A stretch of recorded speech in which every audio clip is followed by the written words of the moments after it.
Footy and Frothy is back for a dual show preview. Bit of a chat about last week's games. We've got a preview of round 25 as we head towards the finals. We've got the minor premiership all but decided. The Wooden Spoon's back alive. The Spoonbowl coming up in a few weeks, if all goes to plan, and plenty more. But luckily, most importantly, Dan's risen off his deathbed. How you travelling, buddy? Yeah, much better than last week, mate. That's good to hear. All back, full systems going? Yeah, just some type of food poisoning or 42, 72, 70, 48, 72 hour bug. Ended up in hospital for a couple of hours. Arms like a junkie because they couldn't find a vein. Yeah, but I have that problem. Due to dehydration and everything. Projectile vomit, all the good stuff. Tops. It's been a good week. And did you Yeah. did you get a chance to watch any footy? More importantly, well, Yeah, watched the majority of the games live over the weekend. Couple of good games. I think the biggest talking point over the weekend, apart from Cleary's shoulder, is how's the New South Wales government spent $800 million on a stadium that floods. Yeah, that was something else. It's funny because Friday night, obviously had one eye on the races on Saturday, and I'm thinking, don't tell me it's going to be washed out. I thought it must have been hurricanes come through, but yeah, just stadium stinks. At least the drainage does. Yeah. Yeah, exactly. So yeah, it's got to that point of the season where pretty much teams that we're expecting to win are winning now, and those that are fading fairly hard. Yeah. I think most this week was self-fulfilling, which we'll get through very quickly. Tough to review much apart from questions and refereeing and talk about the highlight games, I suppose. But Nathan Cleary, belief is could be 6 weeks, could be less. So fingers crossed. I'll put it to you. Can they still win the comp without him? They can win it without him, but what I think it does do is it brings the Roosters and Bulldogs closer into the equation, and even Manly for that fact. That pretty much all of a sudden it was a top 2, maybe top 3 race. Now it kind of opens it up to the top 6. That would include the Sharks as well if they can get their shit together with Nico coming back. I think it just opens it up a lot more. But yeah, they can still win, and even though they lost in the weekend, arguably still the favourites to win it. But it just gives it a bit more of a spread, a bit more of an opportunity to a couple of the other teams. If they do come up against Penrith, then he's missing. Yeah, I agree. And I think they can win as well without him. And I think I can see it being a Cooper Cronk scenario where if they get close enough, they'll nurse him as far as they can, then they'll just needle him up and hopefully have him get through a grand final. But yeah, pretty much. Luai's at 7's been phenomenal. He's been in a conversation of best halfback in a comp without him through that period. So I don't. It's not panic stations by any means, but I sort of agree. That's a good take. And when you really look at, you line up the outside backs across all those teams you mentioned, there's not much between them. No. When you start lining up your Sherrys and Foxes and Connor Tracy's against your McLeans and your Tungos and your Andersons and your so on and so forth, it's not that big a gap, is there? Well, there's not that big. Yeah, especially when it's finals time, and if the whistle does get put away like it has in the past, Luai has been very good, but he doesn't have the long kicking game that Cleary's got. He's got a good kicking game, but Cleary can boot a ball 70 metres. Yeah. You can, if they're playing, for example, a Bulldogs in a finals match, and the Bulldogs got them stuck in the 20, Cleary can get the ball to the other end of the field, where Luai is probably a good 20, 30 metres short on that. 100%. And that's where once it's finals and that whistle gets put away, that's where those other teams will come into it if Cleary's not there because of that. Yeah. Well, really, when you look at it, of the 6 teams we're sort of putting in there, there's DCE for Manly, if you are going to extend that far, and Burton. Yep. Exactly. And really, they're the best long kicking games in the comp, aren't they? Yeah. in the top Um, six. Yeah, in the top six. And the reason why I go down to 6 is because if the Sharks don't pull it all together, but somehow do manage to finish in that top 4, there's a chance Bulldogs or Manly play them in that first week of the finals. Yeah. And if they're not all there, it could just be a straight walkover. I would go as So all far of a as to sudden, say that might be a straight walkover. and that's why I am saying down to 6, because they're almost going to have an easier game the second week of the finals than the first week, depending on what the Sharks do, how Nico comes back. Are there any ducks and drakes around trying to finish 5th here instead of heading to Melbourne? I suppose you always want a second chance, but I think that would come down to the team. Like the Bulldogs are on that much of a high right now. I don't think they'd care travelling to Melbourne. they match up real well, the Bulldogs. Okay, I've said it for a month now. They feel like a grand final team. Yeah, They feel like the team that has made it to the grand final. I guess it depends on how you go into the finals. Depends if you're flying high, you'll take on anyone. 100%. If you're struggling a little bit, for example, the Sharks have been, even though they did win on the over the weekend, maybe you want that. Like they only just got past the Knights. Like, is it the worst thing in the world if they finish 5th? Nico comes back and they put the drag. If it finishes the way it is now, but for example, they swap with the Bulldogs. Is it the worst thing in the world for them if they come out and smash the Dragons round one of the finals? Exactly. They almost need that. Yeah. So every team's different. I think looking at that ladder right now, I think Roosters would probably be the worst off if they dropped to 4th and had to face them. Because then you're up against straight sets and possibly copping a bashing in Melbourne, then copping Bulldogs second week. Something like that. Or you got Bulldogs. Say the Cowboys potentially win, then they could have to travel to North Queensland, then down. So there's a lot of. If anyone doesn't want to verse Melbourne, it's probably the Roosters right now. Yeah. Just with how everything works with that final system. But at the end of the day, the Roosters could beat them. No, good shout. Speaking of Roosters, they've just extended Spencer Leniu and Connor Watson till 2027, so good for all of them. I believe, just late news, and I haven't read too much on this, I believe the indication is Sam Walker's going to go to market in the next year. So, I read a headline as I was logging in here, so let's see how that pans out, which is very interesting. All of a sudden opens up the Mitch Moses smoke again, doesn't it? If that happens, I would be shocked if... the more this goes on, the more I think he ends up at Brisbane and someone else is in mind for the Chooks. Yeah, Moses won't go to the Roosters. They won't deal with Isaac, uncle. Yeah. So that's just... to be honest, it could end up being someone like a Dylan Brown, though, depending on who his manager is. I don't know who... But it's not like... It wouldn't shock me because that's the type of thing the Roosters do. They just pull somebody out of nowhere. The good news is, at the moment, for at least, El Galvin's still managed by the same bloke as Moses. So, because you watch that turnaround soon. But anyway, that was purely, I think, purely speculation. I haven't read further into that. And the Tigers have just shored up, I guess, their New South Wales Cup ranks with 6 or 7 signings today. A few Queensland Cup players, and have upgraded Tim Johansson and a few others as well. So just shoring up, I guess, their middle tier, which is very, very young at the moment. No, not much other news around all week. This 14th Immortal comes out tonight. By the time this shows up, by the time we're finished, it'll be announced. There was a short lift, usual suspects.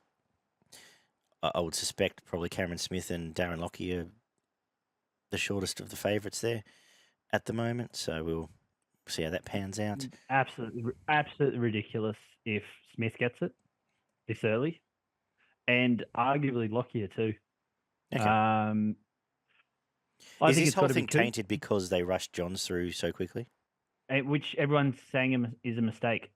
That's what I'm saying. So to just sort of feel like they'd just be repeating, like, not saying that he shouldn't be there. I'm just saying he shouldn't be there yet.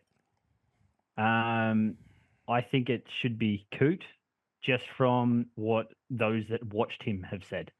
So I'm going off the experience of people that are 3 times my age or double my age at least, saying he was amazing. Should be part of it. And then the next people in line after that, I've got Sterling and Kenny. Again, people that I haven't watched, but people that have just said how good he is.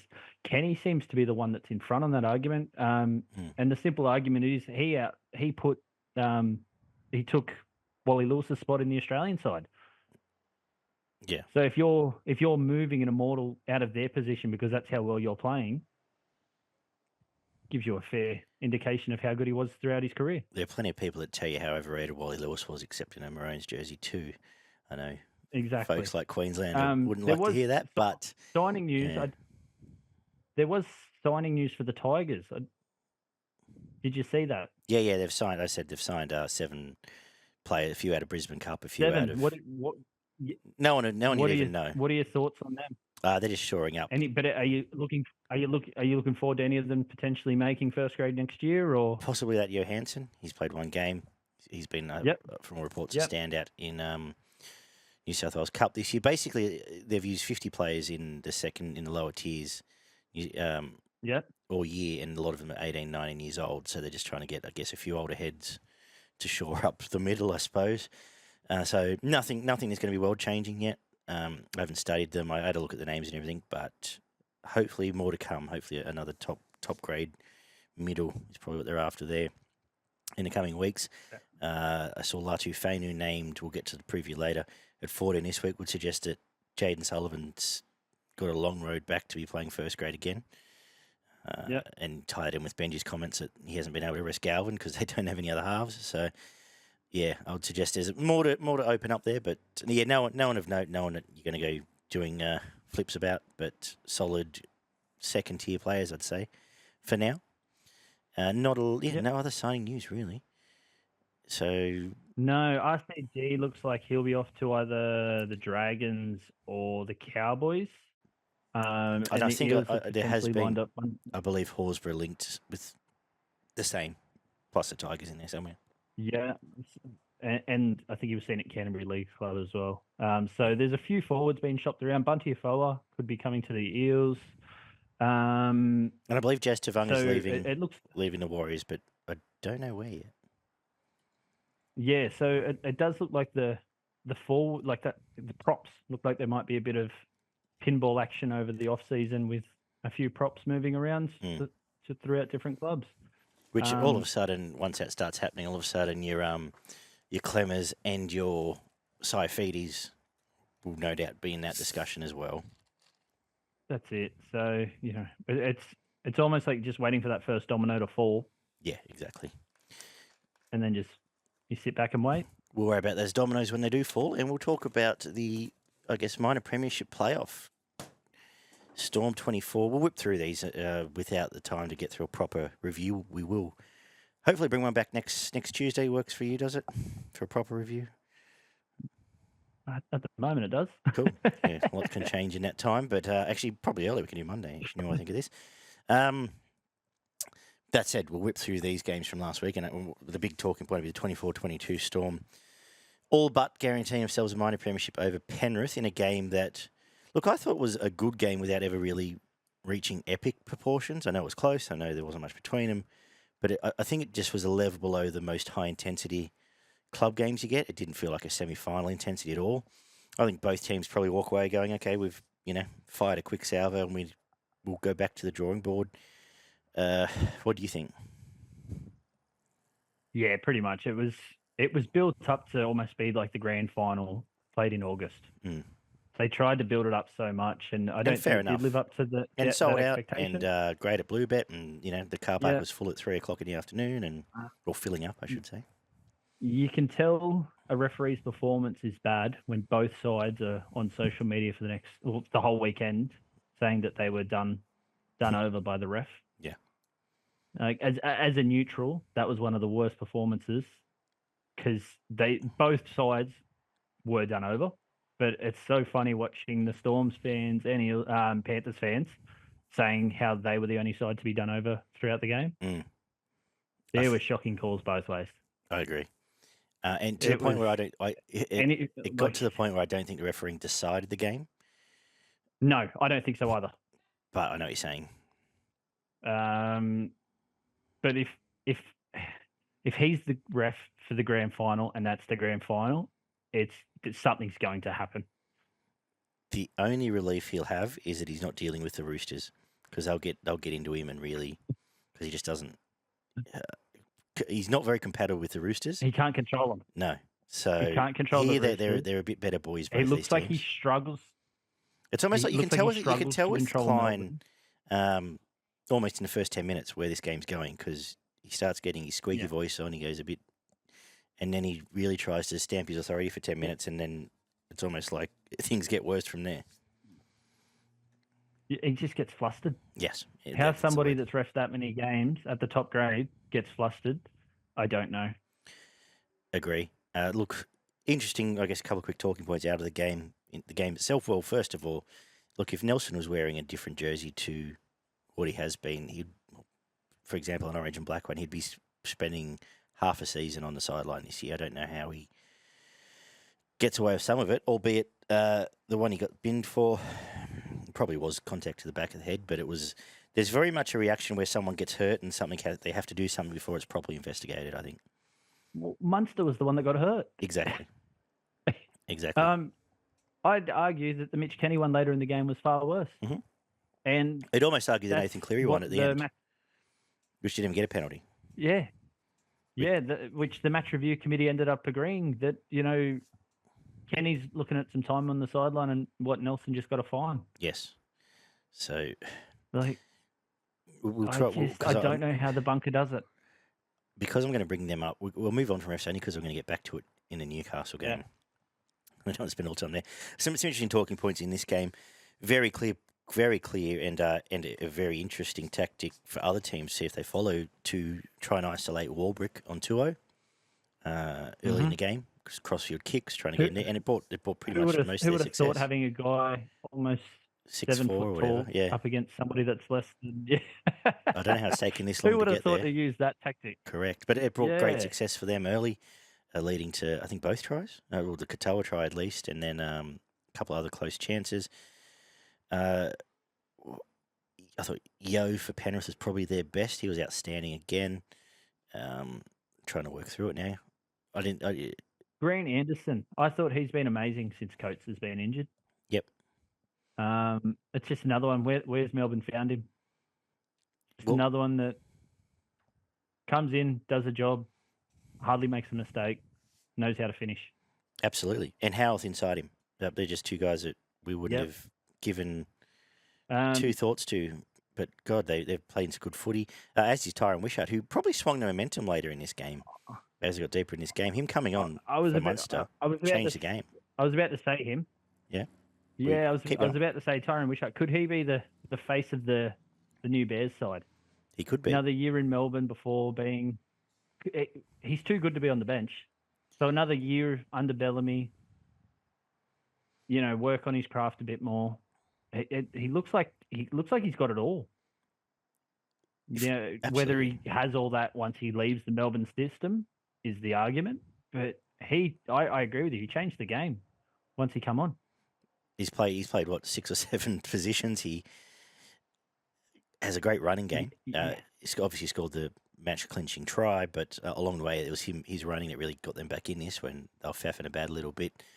And there was a couple of tackles. I'm pretty sure he dislodged the ball in a tackle when the first tackle that he made. Like he just seems like a great player. He's one of those players you just enjoy watching. Well, when he's on the field, you want to watch. The two sides of it is almost, apart from obviously the Bears, and that's a good shout. You almost want to, if you're the Dragons, you'd almost be like trying to get him come home. You would follow the narrative there, come back and replace Ben Hunt down the road when they need him to. He would not be out of position at all doing that. So, kudos to him. He's made himself a name. There'll be teams generally chasing him in the next couple of years. So I think he's actually extended not long ago. But from where he's come from, probably the breakout, almost a breakout star of the NRL this year. Thinking about this. Trying to think what else I want to touch on. Tungo's had a very good few weeks after a quiet season. The rest all got through their work. I suppose, like I said, it's almost what it was what it was. The Melbourne back row were good. Harry defensively was good. Dylan Edwards was... Yeah, go on. Dylan Edwards, good comeback. Yeah. Which, just it's what was expected of him. Like close to 200 meters, handful of tackle busts. But it was just he's. People have argued he's almost more important than Cleary is for them, just because he does get through so much, and you don't really see it during the game until you look at the stats afterwards, and you're like, "Holy crap! He's ran that much. He's made that many try-saving tackles." So, and he's just another player. He's just good to watch. And linked up and quite well. Who made that break? Who made that break where he was able to stop the try by holding off as he was going backwards, sideways? Yeah, Munster. It was Munster to Hughes. I saw some social stuff about what a great defensive play. End of the day, if Hughes just passes to his inside, he's not stopping Pappenhausen. But he had the wherewithal to hold off and shut that down.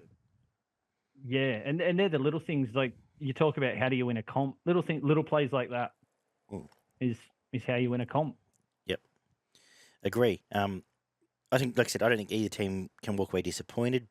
Interesting couple of weeks ahead, because I think you'd want to see Luai really stamp himself again, just to make all Panthers fans feel real comfortable about being the 7. He didn't really close this game out, but to me, it feels a bit like the guy that when he turns up knowing he's playing 7, he's going to be a much better space than trying to get a team home in the last 5 minutes. You know what I mean?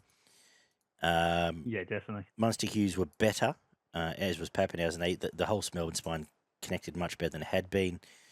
Again, without really being complete blowaway, but end of the day, I think everyone will just walk away going, right, we know where we stand. We know we can potentially have their number.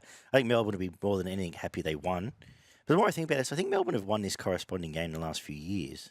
They tend to knock off Penrith at least once a year. And Penrith will be happy knowing, we lost by a penalty. We didn't have Cleary. We still were missing a couple of players and didn't really fire all the shots. So, yeah, even though they'd miss out on the minor premiership, I think both teams would be quite confident where they're going next. Anything else? Yeah, they've both got levels. Yeah, they've both got levels they can move up moving forward. If anything, they're probably happy that it happened a few weeks out from before the finals. They both, I'm sure, would be going back, watching videos and go, all right, this is, these are the 3 areas we can work on type thing. Let's get it going. Melbourne being minor premiers, this might sound stupid, obviously going to finish minor premiers. Is there a little school of thought that they almost don't feel like the team you want to be on to win the comp? Like you're sort of 2, 3, 4, 5 are scarier? Yeah, well, I think it's got a lot to do with the last couple of years it's been Penrith, and just like they're the best. Yeah. But it feels like, yeah, okay, and well done to Melbourne, you're going to get the minor premiership, but it's not as dominant as what Panthers have been. It as we said, it feels like, if DCE has a blinder, they can beat Melbourne. Yeah, absolutely. When you look at the Bulldogs, the Bulldogs, we've already said could beat Melbourne in the finals.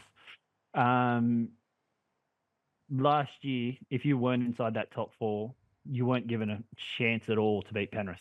Yeah. And I think that's the difference this year to last year. I'd agree with that. Which makes it exciting, because this next few weeks, you almost want to see Melbourne put 60 on someone just to go, okay, here they come. Yeah, that would be the worry for the rest of the competition. If, they're playing the Dolphins, who are meant to be in finals contention this week. If they put up a massive score against them, then you'd be like, all right, here we go. They're ready to go. Exactly. Well, we may as well throw out some 3-2-1s here. Did you have any thoughts? I honestly thought this was the hardest game of the week, because I didn't really feel like there were a lot of standouts. It was. I agree. I came up almost with Yo for 3. We didn't really talk about, but Cody was very good. And then those Melbourne backs, your Warbricks, Andersons, and co. Mate, I don't think Wishart, put it this way, I don't think they win if Wishart's not in the field. But in saying that, he was only on for a handful of minutes. Yeah. And that's what I mean. Wishart had the biggest impact in the game and played near on the least minutes. Well, what about Yo and Edwards? Edwards, definitely. Yeah, he had a great game. Can't complain there. I'm just having a quick look at the stats just to see if there was anything that really stood a mile out. geez, Lindsay Smith, 50 tackles, only one missed, 119 metres. But yeah, Isaiah Yeo, 192 metres. That was, an amazing effort. So yeah, him for the 3. Hate to say it, but Who did you Edwards give it 2 and 1 to... Two to Edwards, 1 to Wishart. Yeah, or Warbrick. Or Warbrick, yeah. Give it to Wishart. Give it that's to what Wishart. I don't remember a game like this where it just... Normally we have 6 or 7 names that we argue over. Exactly. And it just didn't feel like it in this that's game. right. It was sort of a... Yeah. I don't know. I don't know what I expected from this game, but I don't know if this was it either. Anyway, Yeah. we'll whip through a couple of these Friday night ones because I don't know what we can really analyse out of this. Seagulls 24, Warriors 10. Seesawing game for the first half. Then, as they've done, the Warriors sort of didn't take part here. Did you have any big talking points out of this one? I thought DCE had a blinder, personally. My talking point is I think Manly are better than we keep giving credit for. You know what I mean? Yeah. I think they're a good team. Yeah. They've just had a couple of poor... they're not a great team, but they're a very good attacking team. Every now and then they'll just put a really... just as you start to talk them up, they'll put in a poor effort. Mm. And I know that coincides a little bit with Origin and no injuries and everything. I think if their key spines stay fit, they can be pretty close. But yeah, the torrential rain playing in that was pretty full on. But yeah, I thought DCE had a great game.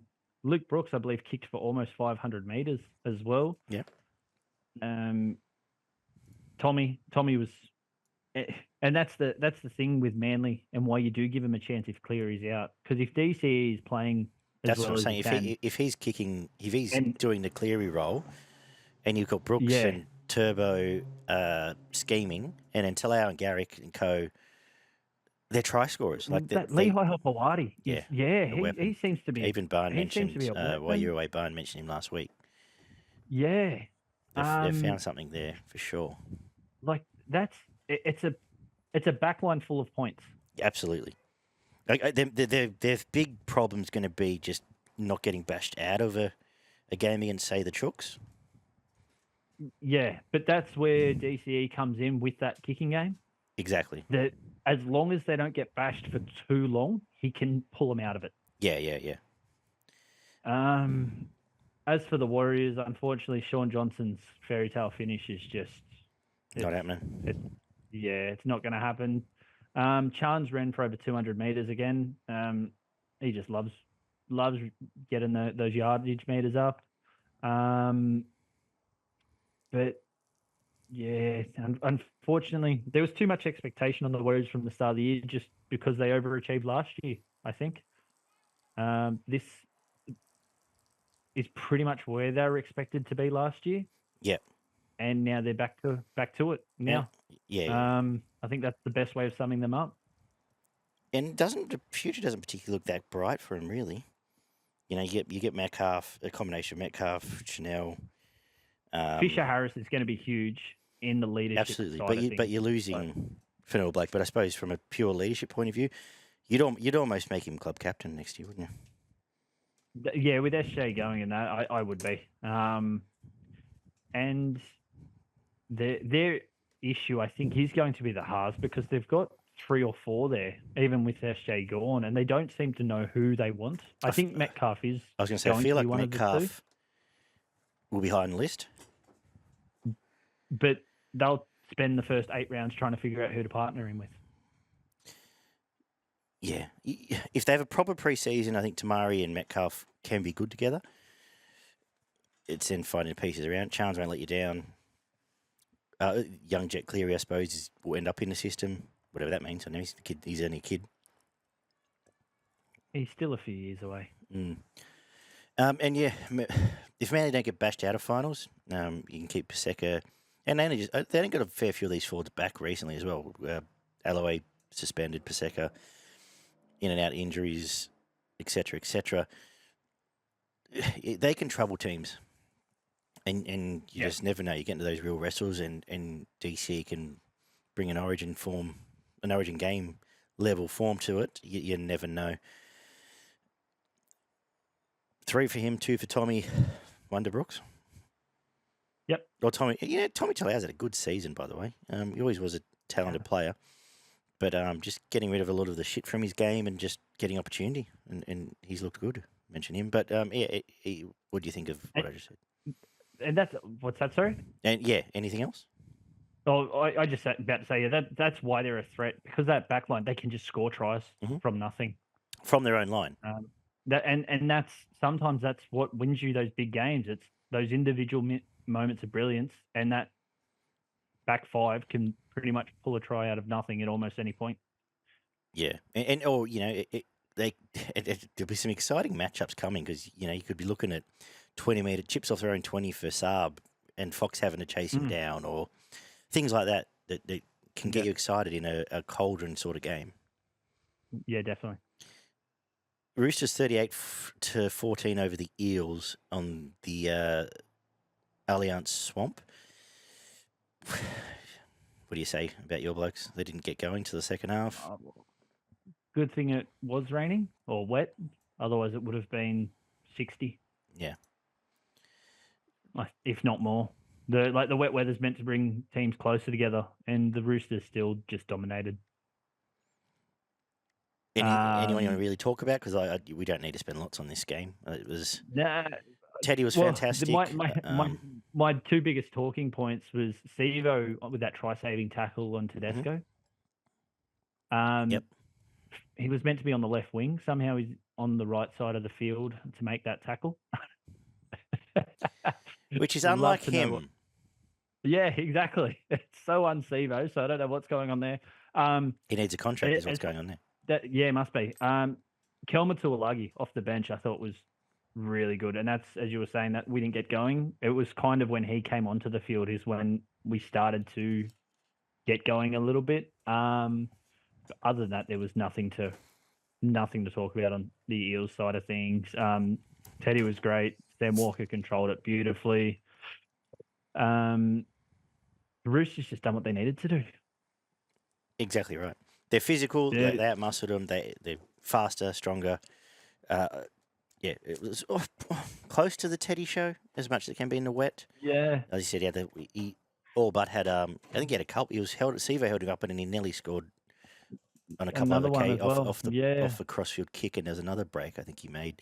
Plus, he had a couple of try assists. So they scored 4 tries while the Eels were down to 12. So they pretty much they made the most of it. On both occasions, scored 2 tries while the Eels were a man down. That's what good teams do. They're a top 3.5. They could be a top 2 team if everything went their way, and they cleaned up the wooden spooners. Pretty much. Potential wooden spooners. I gave Teddy 3, but wooden spoon to be. too young for his treble, and where do you want to go next? You could pick 4 of them. Yeah, exactly. Before maybe 3 of them before you hit Tuolagi. Go actually Joey Manu for 1. There you go.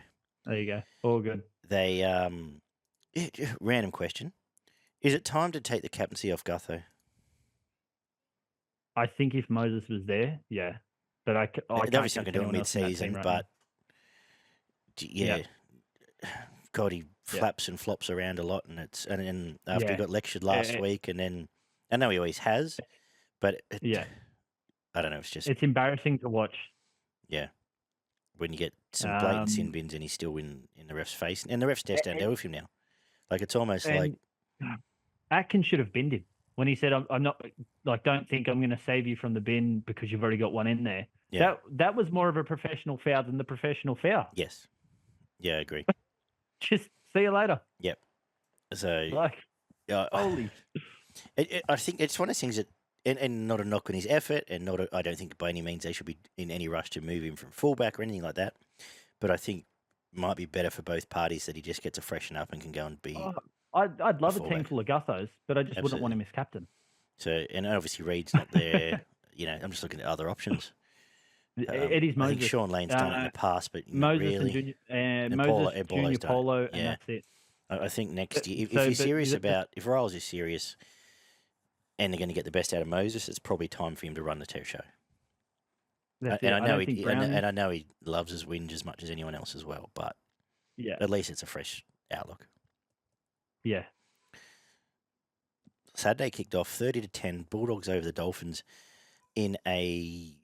It was a very, very entertaining first half. I guess the better team just prevailed in the second half. Funny thing is, it's the best players stood up for the Bulldogs.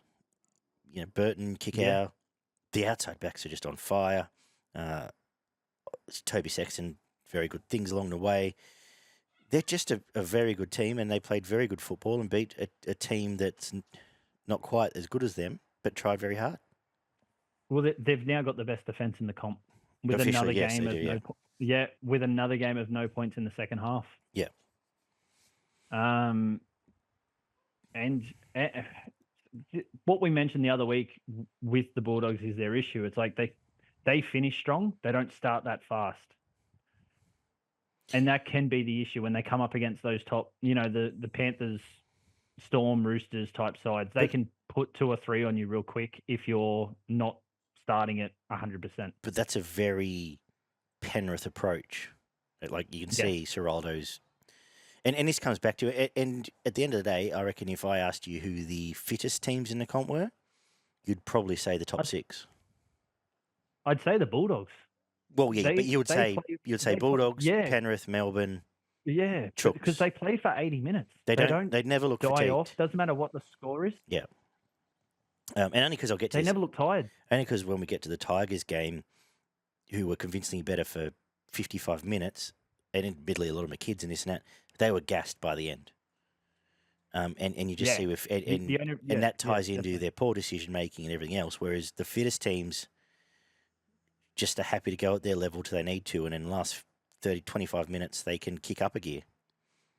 Yeah, and that's what Penrith have done so for a long time, and this is what they're doing. It's what I said, and then you throw Roosters and Melbourne in there. It's almost like the teams that are and I don't think Dolphins would be far off, but they've copped a dozen injuries, so they're at the bottom of the barrel in terms of depth now anyway.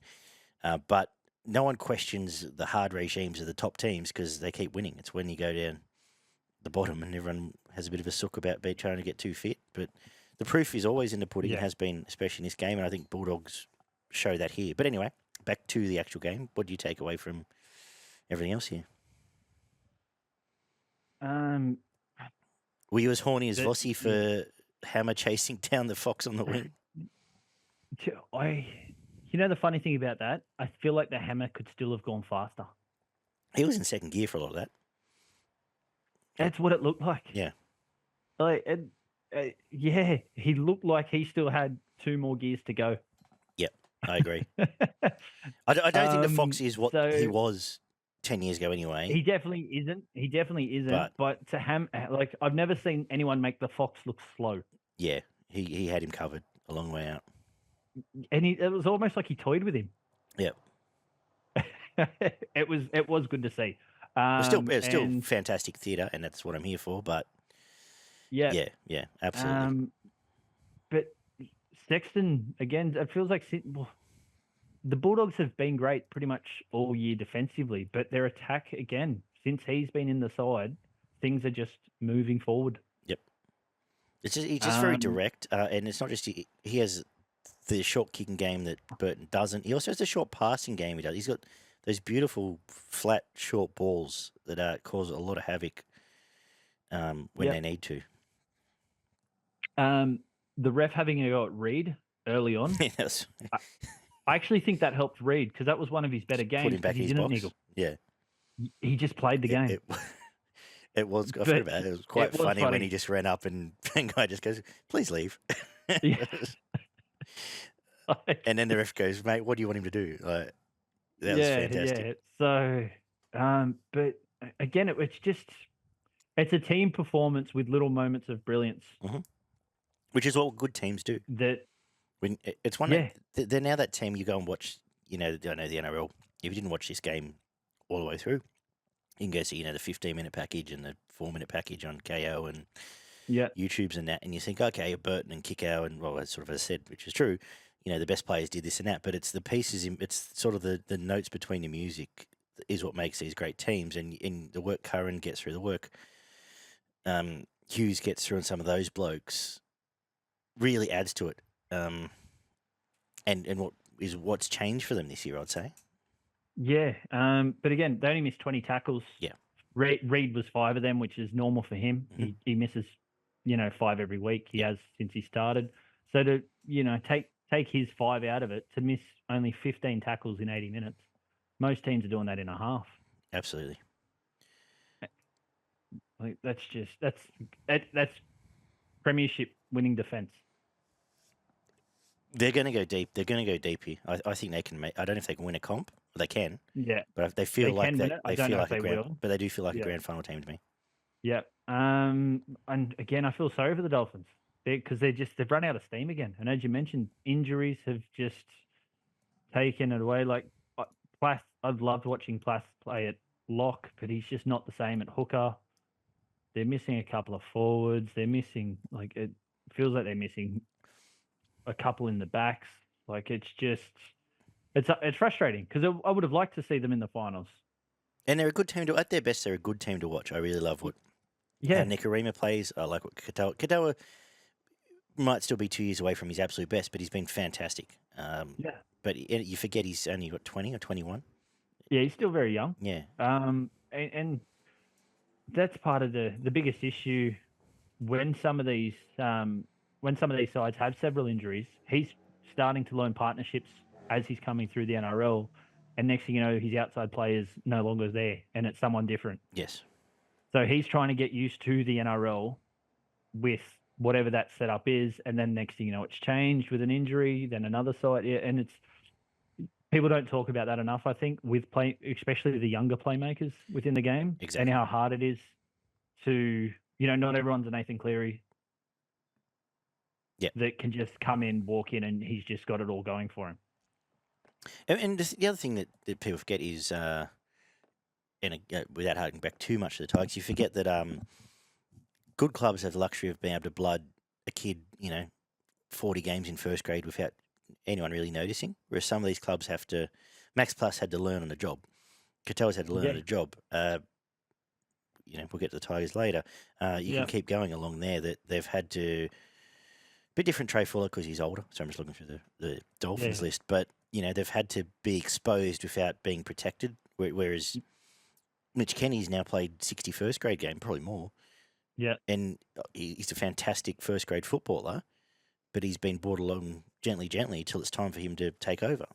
Exactly. So same as your Liam Henrys you mentioned before. Same as Mav Guy. I think might get there. He's had a good couple of weeks, but. They can get nursed through a bit. Look at Wishart, Howarth, Anderson. Exactly, all of them. They're now all 50 first grade games.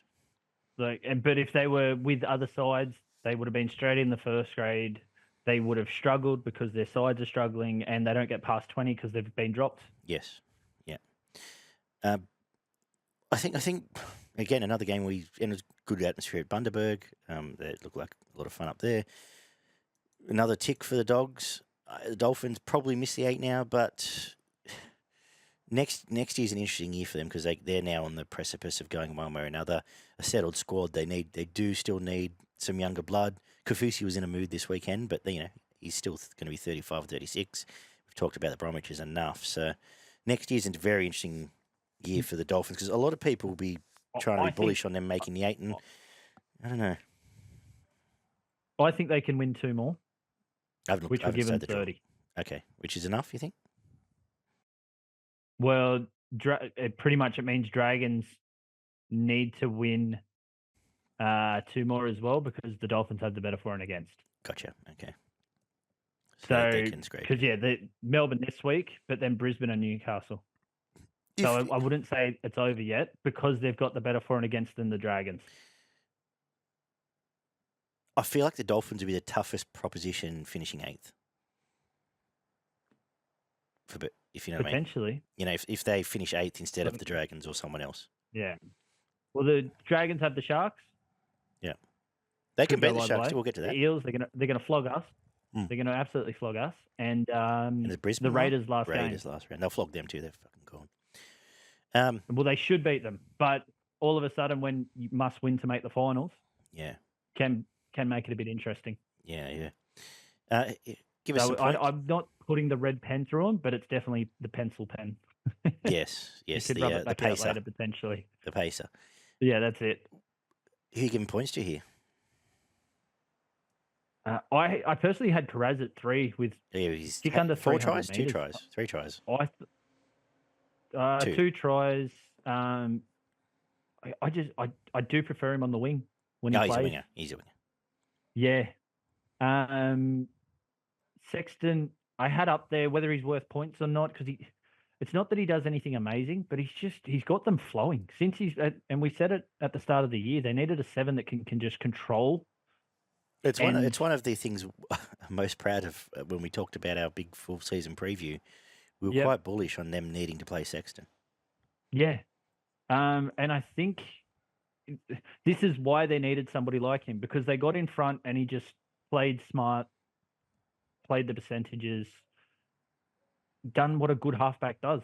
And I don't think he gets spoken about enough since coming in, that's why I had him in there. Yep. And then the hammer just for chasing down the Fox so easy. Jeez, you're rough on Connor Tracy. Fox actually was good too. I'm rough on Connor Tracy. I'm rough on Bronson Sherry. You're rough on the Fox hit 200 meters as you're well. You're rough on Josh Curran. Yeah. Yeah, I'm rough on a lot of players there. This is your show. You can change him. I'm just saying be rough. Who gives a shit? We'll go Karaz, Sexton, and look. Let's be honest. And I don't know any spoilers. I don't think any of this is going to make a difference to who's winning. The illustrious Daggy M. I should get my head made in a cast Taskmaster style, and we'll put little February winner around. Just send him my head. Jerome Hughes Jerome Hughes will be this year. Wake up with a coffee mug out the front of the let's spend no time on this 42-4 Cowboys over the Raiders, who were absolutely fucking disgusting in this game. They had very little interest in being there, got out physical, and the man of the moment, Jacob Clifford, or Jake, I guess, to his parents, carved him up. Beautiful running game, looks strong. 3 try assists, 3 line breaks, 2 try assists.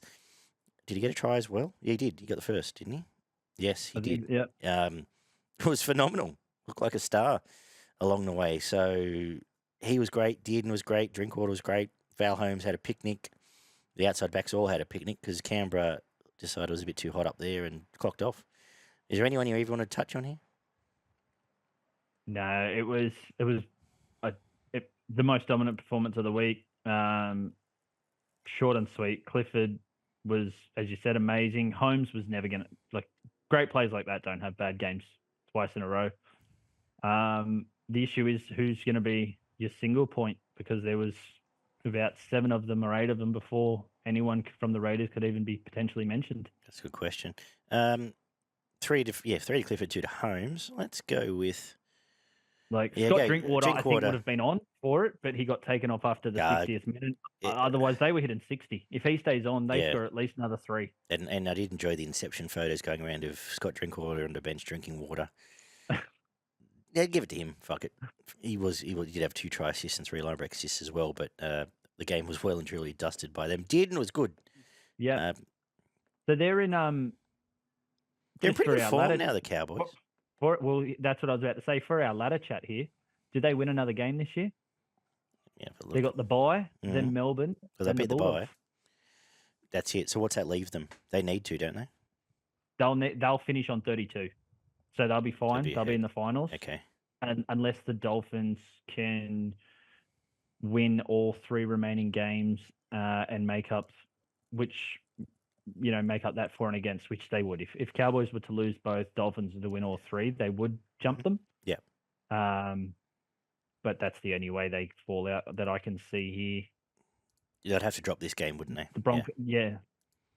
Oh no, sorry, you got the ball. Sorry. They got the ball. Yeah, that's sorry, it. I'm looking puts at the them up to 32. Already. Yeah. Yeah.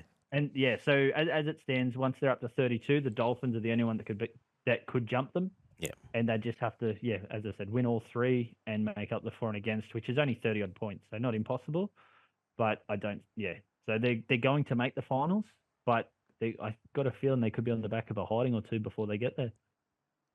Yeah, which doesn't leave you in good stead when you then got to play potentially the We never Sharks or know. Bulldogs. Melbourne might say stuff it. North Queensland's too far. We've got the minor premiership. Well, wasn't that the rumour?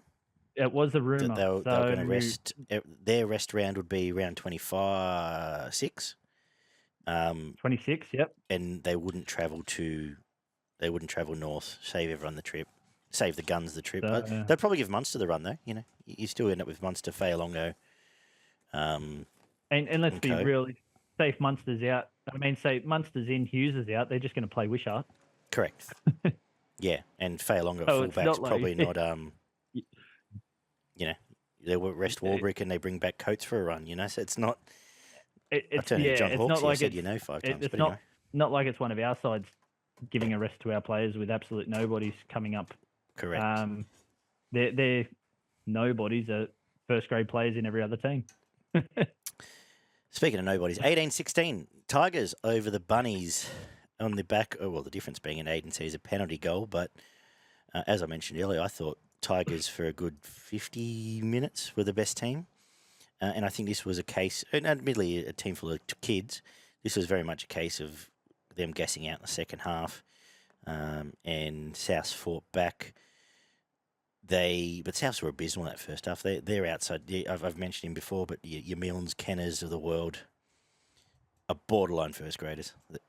You know, Souths were lucky Latrell came back for that little run that he had.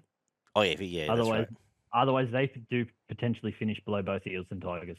Well, if you take Latrell out of that, take the sin bin out of the last time they played Tigers should have beaten them. Yeah. You know, and then in that game, Lowell dropped 2 balls and led to 12 points. In this game, Lowell won in the game with a try-saving tackle out in the wing. So there's not much between these teams. I thought the 2 best players in the field over 80 minutes were Colin Matungi. He was terrifying over every time he touched the ball. And Cam Murray. I thought they were both fantastic. But Lockie Galvin, in that first 50 minutes, was absolutely fantastic as well. Led to, was key to all their points. And I thought Appy's defence, he was everywhere in this game in defence. Just throwing himself in front of bodies. You go rounds 12 to 20, they had 6 of their 7 wins with 2 buys in there. With Latrell playing for an origin spot. That little run is what, with Latrell playing, that's what saved them from the wooden spoon. Yeah. And I don't think they, if you look through it, I don't think they win those games without Latrell. No. Any other takeaways from me? Tigers. We've been saying it for a couple of weeks. I tipped the Tigers the week before against Newcastle. You could feel that win coming. The only reason I didn't tip them here is because they lost to Newcastle, whereas I thought, sorry, go on. Yeah, no. I'm glad that those kids finally got that win. They were able to hold on because, as you mentioned earlier, it's that young inexperience and you can't exactly blame them. How many of them have less than 50 first grade games? Yeah, that's takes seasons to get used to play that full 80. Yeah, you can do it 1 week, but to back it up, someone will correct me, but after week I reckon after week after week. Only Dewey, Caesar, Tukumanu, Clemmer, Seyfarth, Papa'i would have 50. Oh, 12 would have 50 first grade games. So only 6 of the squad. Staines would. Is he 50? Yeah, he probably is 50. Yeah. Stefano. But yeah, you like. Oh, did I say Appy? Appy, yeah. Yeah, but you're right though. It's like half the team only. Yeah. And they've been close in other weeks, and other weeks they've lost that game. Where this one they were able to hold on. Absolutely. I actually missed the try. Was it a forward pass? Yeah, there was a 5-metre forward pass from Whiten, which didn't get pulled up, and then there was a metre forward pass that led to the try. They were both forward, and I thought Belinda Sharp actually had one of the better refereeing performances of the weekend, to be honest. It should have been called. I just was sitting there, thought we'd been fucked again on 2 forward passes, and they actually called it. So that was fine. They were the better team for the big chunk. Keon Kolomatangi was terrifying, especially in that second half, just bullying all of the outside backs. They push him pair wide, playing on an edge, and he was scary every time he touched the ball. I had him man of the match. I thought he was the best. Galvin 2, and I said either Cam Murray or Appy for 1. But was very impressed by Lawa Ely. He missed time with HIA. Isaiah Papa'i back in some form, and I think, mate, he'll be a super coach must have next year at Penrith. getting back to someone who's going to play flat to the back rowers in Cleary. He'll carve up in Supercoach next year. You'd love him to score a couple of really low ones over the next few weeks to get him. Yeah, just if you can get him $500,000, it's happy days. Yeah. But they were very good. They were good. As I said, for the Bunnies, Jai Gray didn't have the impact I thought he might. They had for a good time though. They had enough ball to score here, and they had nothing in attack. They Whiten is a centre. Let's be honest. Walker, they did well in crowding. Cook looked dangerous. Kolomatangi and Murray were the two scariest players on the field from a Tigers point of view. The rest I wouldn't feed. I know Mitchell's back next year. Oh, that was something we didn't mention. It looks like he's getting a 1-game suspension for his mysterious powder. At club level or NRL level? No, NRL, because the club come out and said he won't be back again this year, which means if the NRL is to suspend him, it will be for next season. But will it be the All-Star game? Should have just said they've just shot themselves in the foot. Well, will it be the All-Star game though? Yeah. Surely he plays the All-Star game. Maybe. All of a sudden he gets a free pass to the All-Star game. Yeah, possibly. But unless he gets named in a Test match or something. Say if they have another bad season, like Latrell-wise, injury-wise, and suspension, because he will be suspended at some point next year. Who have they got compared to who they've got now? They're losing. Well, Ilias is still technically there. Yeah. Mamazelis comes in. They get W. Bennett. Probably helps somewhat, but doesn't change this. What else are backs they missing? Johnston. Who are their centres? Who are their centres? Well, Wyden will go back to centre. Ewan Aitken's coming down. Oh, that's who's missing. Who hurt his sternum? Yeah, Campbell Graham. So they get a little strap, but that doesn't, that helps. Campbell Graham, Ewan Aitken. It's the forwards that they're missing. Yeah, they've got no forwards. I agree. Kolomatangi's had almost a season of his life, and Cam Murray has had a rough sort of 12 months. But Cam Murray will do what Cam Murray does. Exactly. They need two middles. Yep. They definitely need two middles, two props. They could use an RCG more than anyone else, probably. Is Moali and Kepi the worst starting front rowing pair in the comp? Yes. Who's worse? That's why I'm asking you. We've got Sean Lane this week, so we're up there. That might be worse. Right now, yes. Given I don't know why they're not starting Tom Burgess, but given their options are Shaq Mitchell and Tom Burgess, who are they? As far as the rotation, they must be missing someone. They're missing someone obvious in the front row. That's what I'm feeling, and I just cannot put my name on it. Let's not spend any more time on this game. Okay. No, I'll look at the South squad while we move on. I said I was pushing 3 points, Kolomatangi, but Tigers did win. 2 to Galvin, 1 to either Murray or Appy. Heath Mason, good was found out a lot in defence position wise, but he's a kid. What he's going to do? But I thought there's definitely something there. Won the battle of the headgear. But any thoughts? Didn't want to give it to Caesar for his game-winning kick. He was the difference in the end. He did kick well, but no, I didn't. Oh, Jai Arrow. He's had one arm all year, so that's fair enough. They probably get him back. I knew there was somebody else missing. I just couldn't. Jai Arrow. Couldn't put my finger on it. Cheekham, Havili. That's it. Only really Jai Arrow, but he has had one arm all year. Yeah. I don't. They're no better than the other. With this prop merry-go-round that's going on, they need to be. They need to pick up one of them. That conversation. They need to pick up one of them. Yeah. Appy, you may as well just give it to the captain. Appy for one. Well done. Well deserved. He did tackle his ass off. I thought he was very good. But yeah. Then we get to Sunday where Dragons 32, Titans 16. Another entertaining game. I take out of it, given Titans are now conceded 100 points in 2 weeks. Their first half was pretty abysmal. Then the Dragons did sweet fuck all second half. What do we take from this? Apart from, Keone Keeney blowing everyone away 30 seconds into the game. But yeah, superstar. 344 metres, 4 tackle breaks, 2 line breaks, try assist. Looks like they've got a good one on their hands there. Kieran Foran actually did have a good game for what was it? Was it his 300s? Mm-hmm. Yeah. Yeah. So 300s or 300 to him. Hang on. No, this is 300. whatever it was some milestone game. So congratulations for that. Dragons, they're so hot and cold. Apparently, though, they've since I think it was round 7 this year, they haven't lost 2 weeks in a row, There you go. Wow. which is quite interesting. I've I'm got to just trying say, find it. Flanagan's done a good job given they signed no one in the off-season. This is the same team that ran, 16th last year? 15 and 16th last year. And they're now probably going to make the 8. That's an outstanding... So there you go. Yeah, rounds 8 and 9 they lost. So they got flogged against the Roosters, beat by the Sharks, and they've not lost 2 in a row since then. Wow. Again, usual suspects. Ben Hunt, good game. Tyrell Sloan's had a very good month for someone that I think I called the worst fullback in the comp 6 weeks ago. Now that's Bubba Kennedy, but that's a different story. They have had a very good... I mean, he's got the best out of some good players. Kyle Flanagan's actually had a good year. Yeah. Jacob Little's had a great year, a really great year from what he brought to the table. Just looking through this. Sewer, Those very Catchman good brothers game. look very Those good. Catchman are proper first-grade footballers. I was going to get to them. Proper first-grade footballers. Obviously, he's turned Zach Lomax into the best winger in the comp. Like, you've got to give the bloke credit. He must have some idea, end of the day.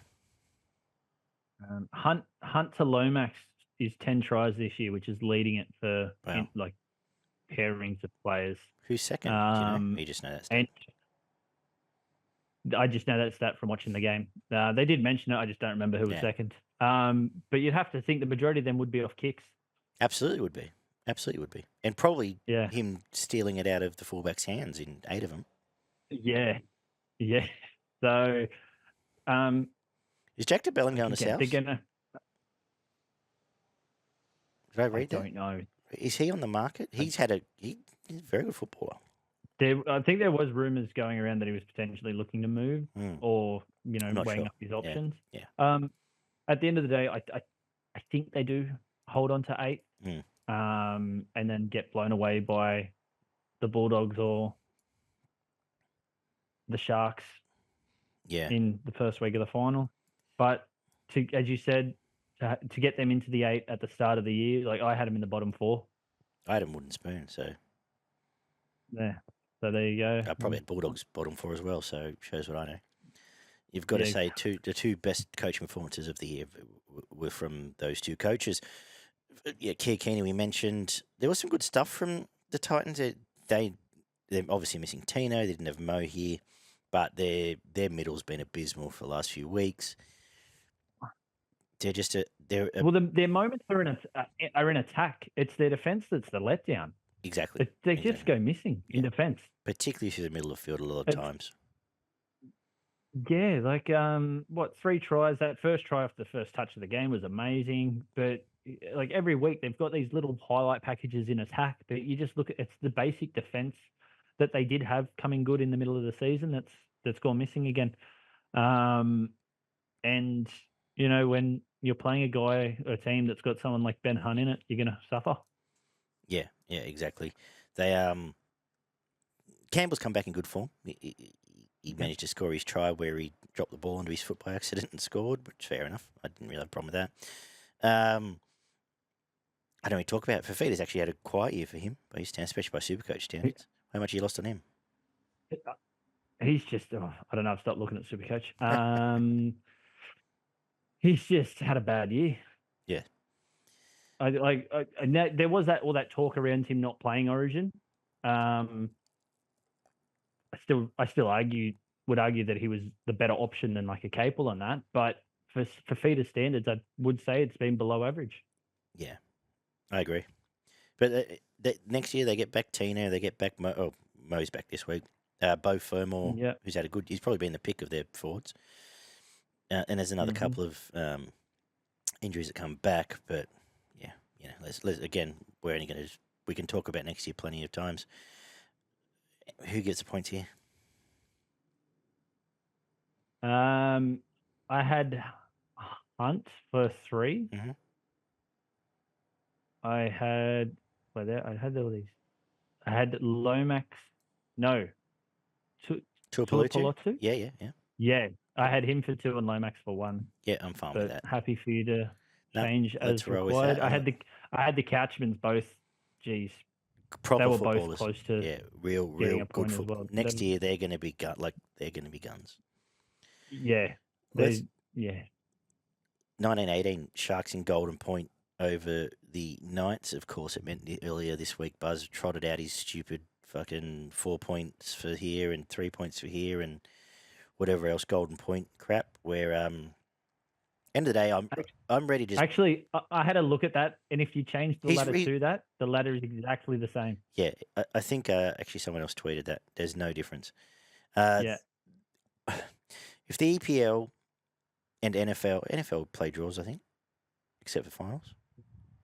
If the EPL and no, just Yeah, if the EPO and the world's biggest sporting comps can have draws, let's just bring back draws. There's been So if too you many bring back games in this draws, last 5 years. You've the probably done this table- research, yeah? Yeah, so the table would change. Mhm. Not so much, not a lot. So Melbourne would still be first, Penrith second, but the minor premiership's over. The chase for it's already over. Yep. The Roosters and Sharks would only be 1 point behind Penrith. Okay. The Bulldogs, Sea Eagles, and Cowboys would all be 4 points behind the Roosters and Sharks. Yep. Dragons at 22, Dolphins at 21, so there'd be only 1 point behind the Dragons then. The Knights would jump the Broncos and be on 20, so that'd only be a win out of the finals. Mhm. And the Broncos would still be within a chance, as would the Warriors. Okay. Because so bringing the drawback would actually make the ladder Compact the ladder more. Yeah, then this 4-3-2-1. Well, they're 4 point side of turnarounds, things. aren't they? End of the day. Yeah.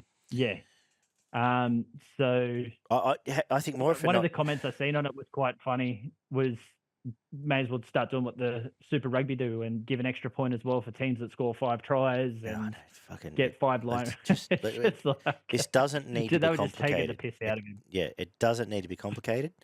If after 80 minutes 2 teams are drawn, then they're drawn. Draw's fine. Yeah. A perfectly fine result. Draw is fine. And That's it. and like I said, more often than not, I reckon when we've talked about this over the last few years, we would say draw would have been the right result in this game. Yes. I don't know about this game though. Now that all being said, let's get to this game, which is some of the worst refereeing I've seen, even working backwards from Golden Ever. Point. Actually didn't necessarily have a problem with the 2 blocker calls, but every single player on both teams was offside before that blocker call. I thought the Mulatalo try, he dropped the ball into the defender. They didn't. No mention of that. How the Kai Pearce-Paul try was given a try when he rolled his ball. He's rolled the ball onto the line. When's that ever been a try? Well, there was a couple of weeks ago that was no try. He rolled the when ball. Appy dropped it for about a millimetre, that was no try. What was in between that? One of the other tries. It was just a bad game. There had to have been 7 or 8 terrible calls from both the bunker and the referees in this game. And who was in the bunker? Jared Sutton was refereeing. Yeah. I'm trying to think of who. I'm not sure who was in the bunker.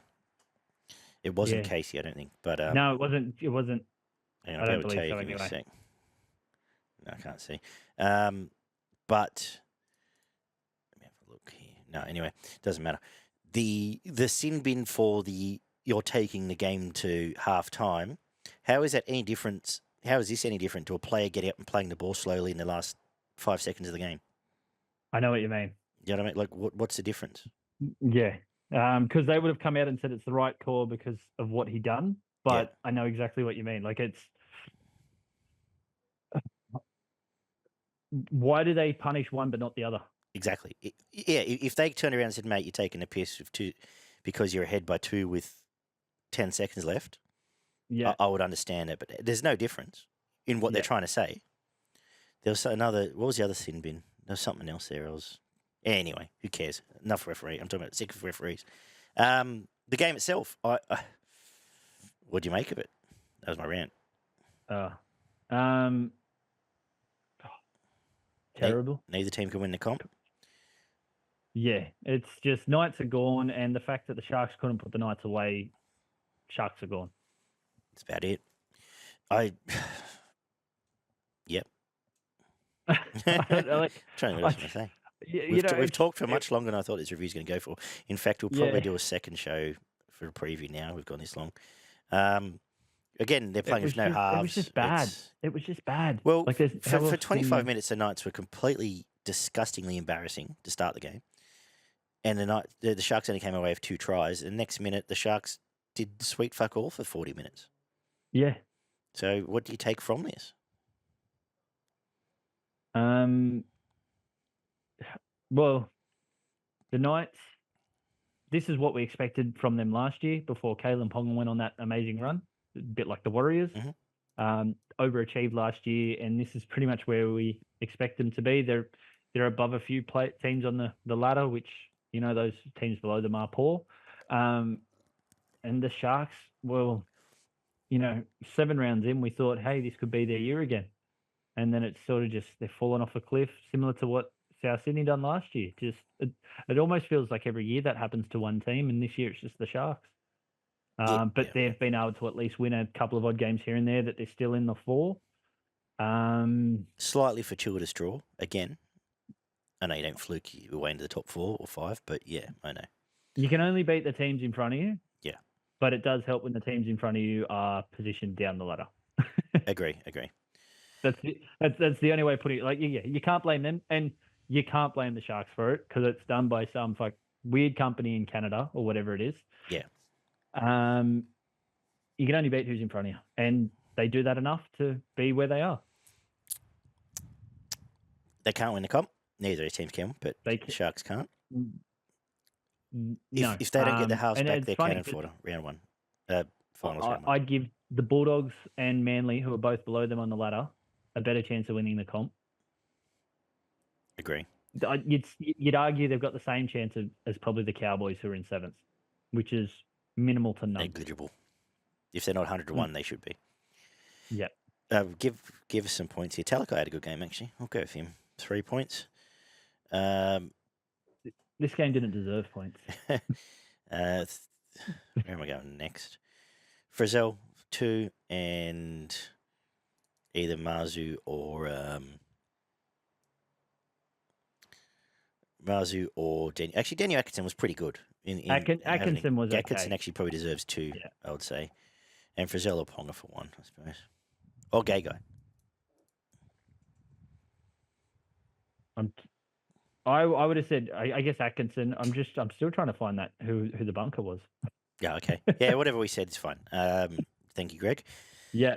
Let's wrap this up. Have you got any salute slaps? I haven't even thought about this, to be honest. It's been a rough week. Anything you want to point out for the big medals, or we just wrap this up and let's do a preview? Salute was to give me the Bulldogs in general and Sexton. I love it at the moment. I'm absolutely loving what he's doing. It's, as an Eels fan, it's painful to see the Dogs going well, but I enjoy it. I enjoy watching it. I agree. It's what we called for. It's happening, and you can't be angry now it's happening because we chatted about it needed to happen. I watch enough footy, which is most every game, where I just enjoy watching good teams play, and I enjoy watching the Bulldogs play. So why would I be upset about that? Yeah. So I agree with that. Yeah, exactly. Just a masturbatory one. I'll salute Lockie Galvin because a very good first half, got the Tigers home to keep the Spoonbowl alive, and he's done everything he's done as a 19-year-old amid a bunch of News Limited bullshit and everything else, and the fact he's still going strong and gives Tigers fans hope. Why not give him a salute on the back of a win? And he's still a baby, so salute. He'd be $1.01 for the Rookie of the Year had he not been suspended, but such is life. Oh, did you see the Mole? The Mole had commented. Did I want to see the Mole about him saying he's going to win it? Yeah, I've dropped off the Mole a bit. Yeah. What's it? Yeah. And apparently he's like the $1.01 favorite. He's Yeah, some of Bless these him. journalists can Bless still him. be classified as I believe, speaking of journalists, I'm completely a bit random. I believe Andrew Webster's leaving the Herald, which is very sad because I do enjoy his commentary. Yep. I'm sure he'll still be around somewhere, but one of the best balanced and most knowledgeable rugby league journos we've got. Yeah, So I hope he's definitely. not lost to the game. If you're watching, Webby, you can have a gig with me. I pay you fuck all, but I might buy you a super dry. Anything else? All right. So who was after the salute? What was after the salute? I don't care. I can't think of any. It'd only be like Buzz or the bunker, so move on. For slaps and whatever else. The slap was the Raiders. That was easy. Yeah. That's fair. I'll agree with that because they were abysmal. But yeah, Richie Kenner can have a pop plan again. Why not? Do you have a pop plan, or you hadn't thought of it? No, I don't have an individual that I can say. No. Yeah. But in fairness to poor old Richie, the Raiders were much worse. So amazing. How do you pick? Between them, the Warriors, the Eels. How do you pick one player? Isn't it above amazing what everyone else happens to when, get on the back of that performance, not a single word in the media about Ricky Stewart's job? Incredible. No, it's amazing. Anyway, Yeah. let's wrap this up, and we will start a new show once my back teeth stop floating in a sec, Danaan, and I will have our preview come out very shortly. Thank you, guys, and we'll talk soon. Sounds good.